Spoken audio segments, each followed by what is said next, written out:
What's up, everyone? Welcome to Power Play with CJ. Today we're focusing on Philly getting the big win tonight at home to tie the series up against the New York Rangers. It's been an amazing series. I mean, and I expected that going in. I thought the Rangers were going to handle Philly, but I knew that the fisticuffs and the old-time hockey was going to be there. But I was wrong. Philly's standing up. They roll with Steve Mason tonight, and he had himself one hell of a game, stopping making 37 saves on 38 shots. And I got to tell you, I think he's back. I mean, in terms of, I think he was a little overrated that rookie year, and here's why. Hear me out. He had a 916 save percentage that year. I know he had like a 230 goals against, but I look more at the save percentage because it's a number of shots you stop. I mean, I think it's up to the team in terms of how many goals you give up. I mean, if the team's good defensively, you're not going to phase a whole lot of shots, and if the team's abysmal defensively and you stop 93% of the shots and whatever. But looking back on it, he had a higher save percentage this year than he did that year 2008 2009. And I think that gets overlooked. I mean, he's so oft criticized because the way things went in Columbus. And I mean, I'm not defending how he played in Columbus. He had a 339 goals against average. It was abysmal in his last full season as a Blue Jacket. But they went out, they got themselves Bobrovsky, and then they ended up kind of switching roles. And Mason's in Philly, and he's playing amazing hockey. I always kind of rooted for him. The kid had success right away, and he just kind of fell through the cracks. And to be honest with you, I thought Columbus should have traded him a couple years earlier because he needed to change his scenery. The physical talent's there, but just wasn't coming out. And tonight he had a huge game to help Philly get the big win.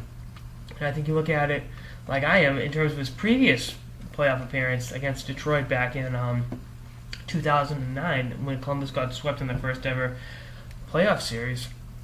I think he gave up 17 goals in 4 games, and it only shot 88% of shots. And looking at it from that perspective, that could be what kind of set the downward trend of those bad 4 games he had against the team that eventually went on to Game 7 of the Stanley Cup Finals. That could have been the thing that caused a lot of problems in his psychological development, because that position is so much more mental than any other position in hockey. And I'm not knocking players or that see the ice very well. I think skaters, you can avoid making mistakes. You have a goalie behind you.